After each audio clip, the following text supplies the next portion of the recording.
Hey everybody, how's it going? I hope you're having a lovely day. Today, I would like to discuss a story about a major automaker who is going to be charging one of their customers over $21,000 for the crime of driving their car while it was raining.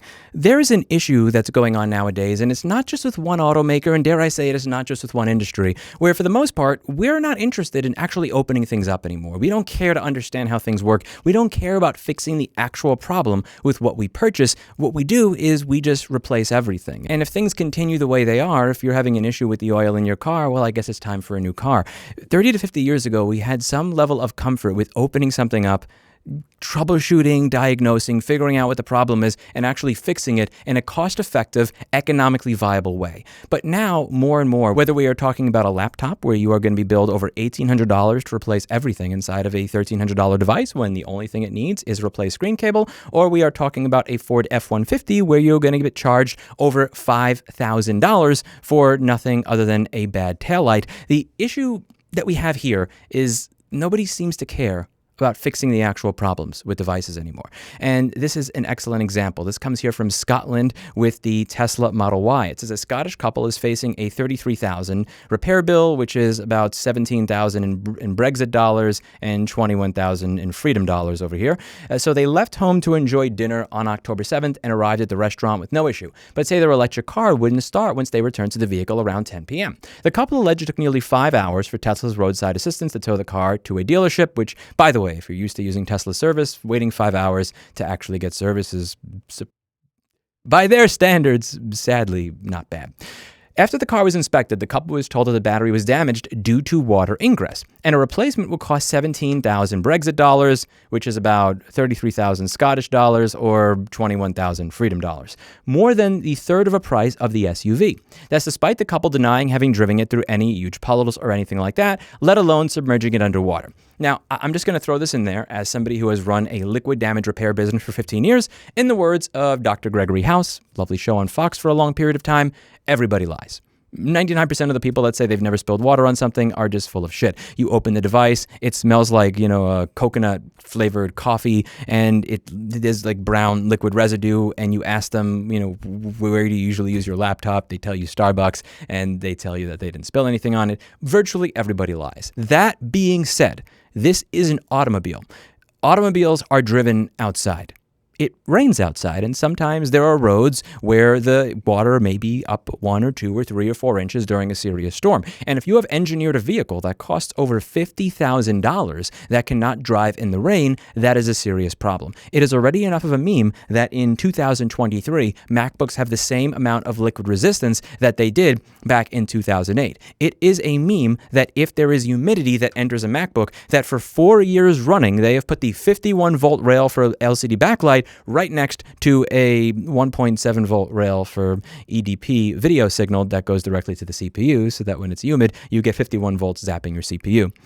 But that is a MacBook. And while it is unacceptable for a MacBook to be made like that, a $2,000 MacBook is different than a $50,000 vehicle. We tend to expect our vehicles to have some sort of liquid resistance, but more importantly, if that liquid resistance fails, and it fails in a part that costs $21,000, we expect that you actually try to fix the $21,000 part rather than simply swap it out with a new one. After finally getting to speak to a manager, he told me that the battery had water in it due to the fact that the weather in Scotland had been so bad. That was the issue. They said, and I quote, "It's not necessarily my fault, but it's not Tesla's to pay under warranty." So he was under warranty with this vehicle, and he did drive it the way that a normal person would drive a vehicle. Yeah, I've driven my car in the rain. You've probably driven your car in the rain. Dare I say it, you may have driven your car through a storm. You don't expect the water to destroy the vehicle. He reminded me that there was a yellow weather warning in some parts of Scotland, one of the owners told Edinburgh Live. "If I had known the customer service would be so bad, I'm not sure I would have bothered buying the car. Do they know that we're in Scotland? That weather was not abnormal for living here." And again, there's 2 issues here at play. The first is the idea that you're essentially building a product that is just fundamentally not built for the rigors of daily, average, everyday life that is going to be seen by the average driver. And secondly is the complete lack of component level repair.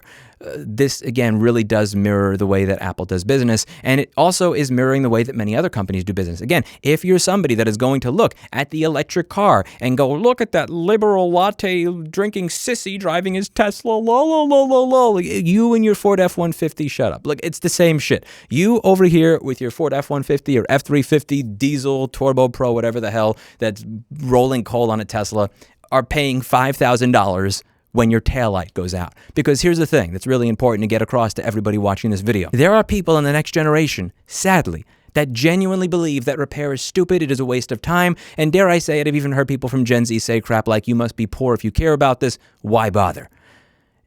Aside from how ridiculous that is, this is going to be bad just for the fundamental ingenuity of our country.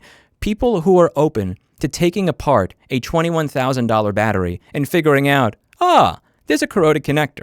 Let's replace the corroded connector instead of replacing a $21,000 part, are not only going to be saving the customer money, but in the process of using that problem-solving part of their brain, they are learning how to solve problems. They are becoming more resourceful. They are becoming more intelligent. They are learning and training their brain to solve real-world problems, which is exactly what you want from your population if you want them to be better at solving the many, many, many real-world problems that we are facing right now and that we will face into the future. We are literally dumbing ourselves down in the process of accepting this into our culture, and it's something that needs to be fought everywhere. Not just with Tesla, not just with cars, not just with Apple, with every company that seeks to do this. Because rest assured, as soon as one company starts doing this, every company does this. It doesn't matter whether you have your electric car or your MAGA truck. At the end of the day, every company is doing the same thing. Again, as I go over in this video, it is infuriating when you have a laptop that goes for $1,300.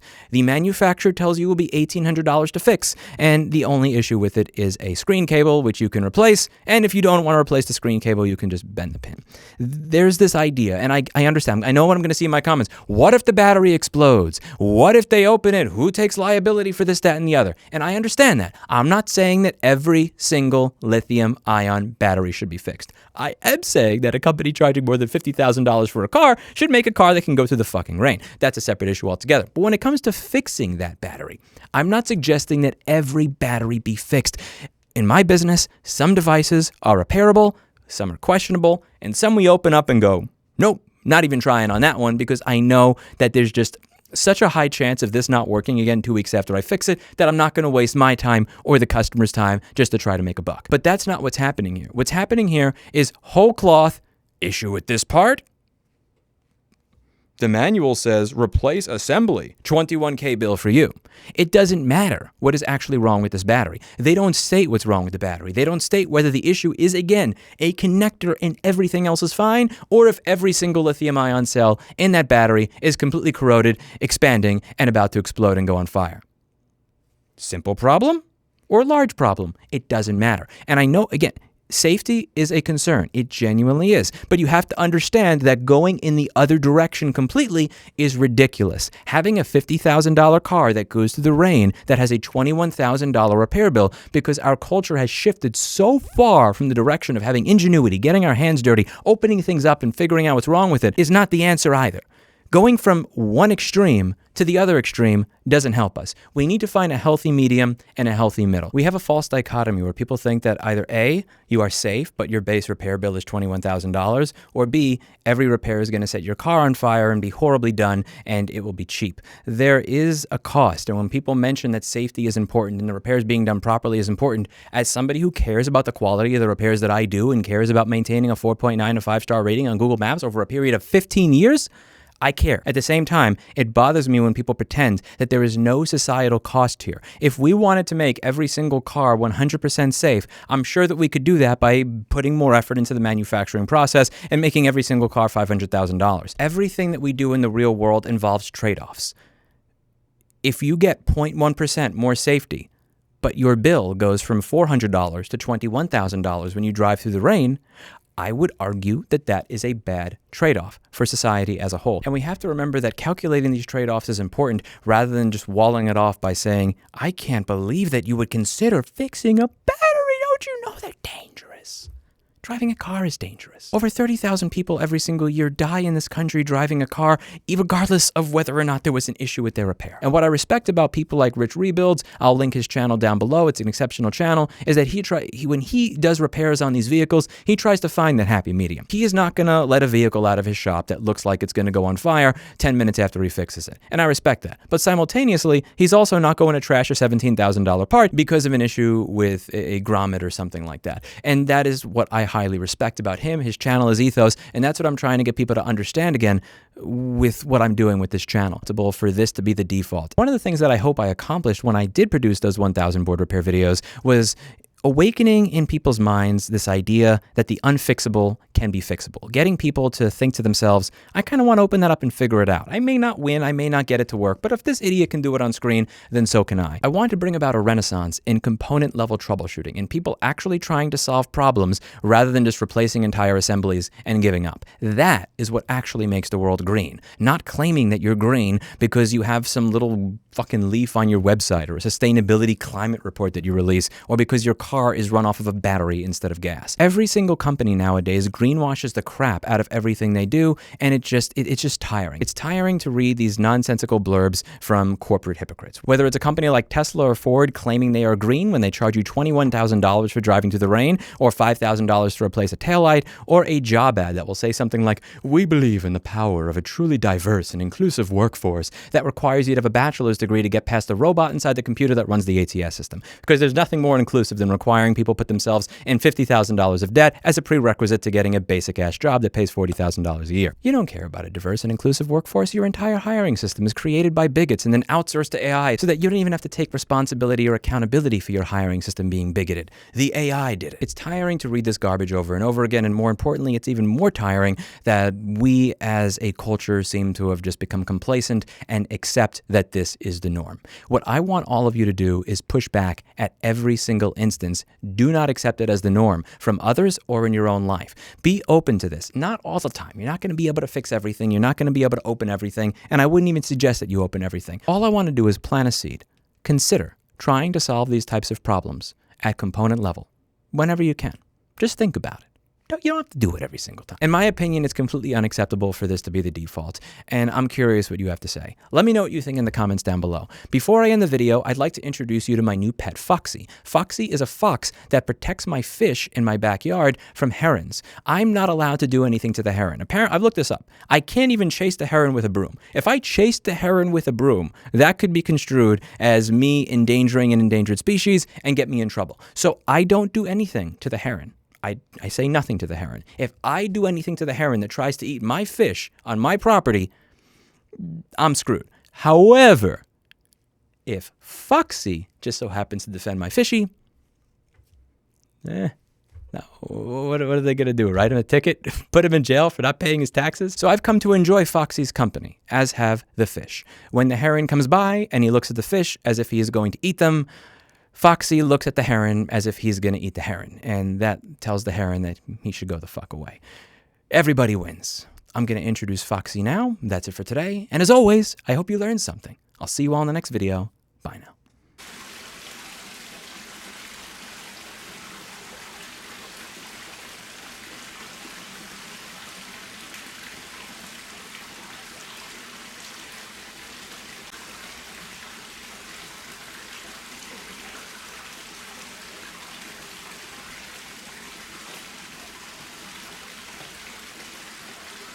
You're a fox. Hey. What are you doing in my backyard, bro? Okay, listen. This is getting a little too crazy. He's allowed. The frog is allowed. The cricket is allowed. You, sir, are not welcome here. Because fox eat cats. Not cool. Hey. You're going. Hey. Little Foxy. Foxy?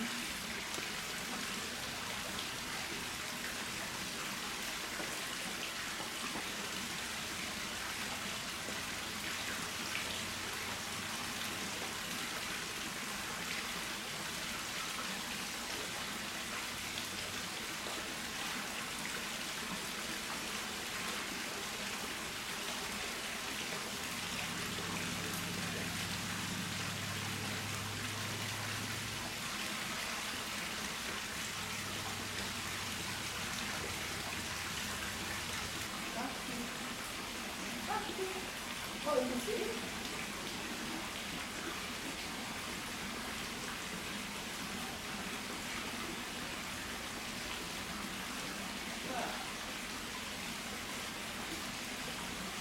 I think he's sitting, Louis. Oh, I think he's sitting. Say it again? I think he's sitting in the grass. Don't do him that. He's good cat food. Well, you only give him fox food. What's up, cat? You want me to get, you really want me to, He's gonna eat. little Foxy, Foxy, Foxy, hi. I have some food for you, little Foxy. Here, Foxy. Foxy, Foxy, He's scared what it is. Foxy. Why am I feeding a fox? You know what that means. Yeah, he doesn't know what that is. He has to smell something. Like I have to actually give him a piece of. Do you think we should make him a piece of chicken breast? I mean, he wants some food. I'm sorry, I don't have any fox food available. I wasn't expecting or prepared for a fox to show up next to my pond. He's so cute though. He's literally adorable. Honestly, this is Melanie's fault for not having fox food ready. If you ran a proper home, we would not just have human food, fish food, and cat food. That's not very inclusive. He's literally sitting, waiting for me to throw him a piece of chicken. We have to give him a name. What would you name him? What's the name of the fox in Fox in the House? Little Foxy. I got you something. Just throw it at him. Look.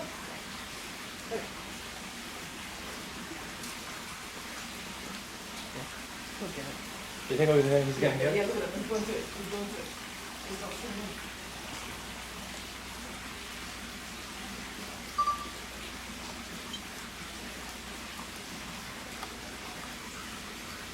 You can't find it, can you?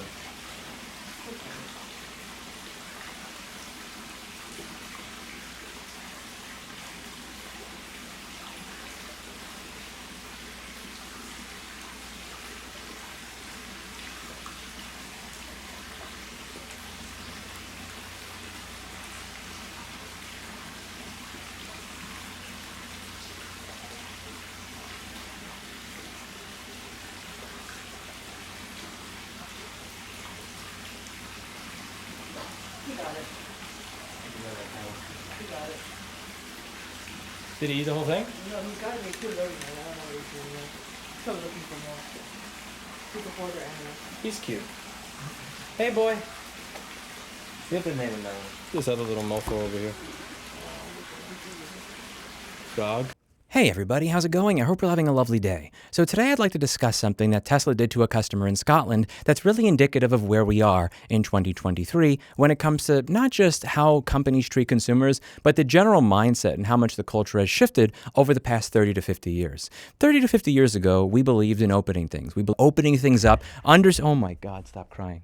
Jesus Christ, this cat is so high maintenance. Anyway, I know you're pissed I took you to the vet. Listen, boy. You have to go to the vet and you have to get your dental cleaning. It's for your own good. When you get your dental cleaning, it means that you're less likely to have gingivitis or rotting teeth or anything like that that can make you sick later or cause you pain. I do it for your own good, and I know you don't like going there, but you have to go there so you remain a healthy Oreo. Anyway, back to the video. This is not... Yo, man! Stop crying! Jesus Christ! Fucking kitty. He's so cute. To be okay with getting our hands dirty a little bit, opening something up, understanding how it works, but above all,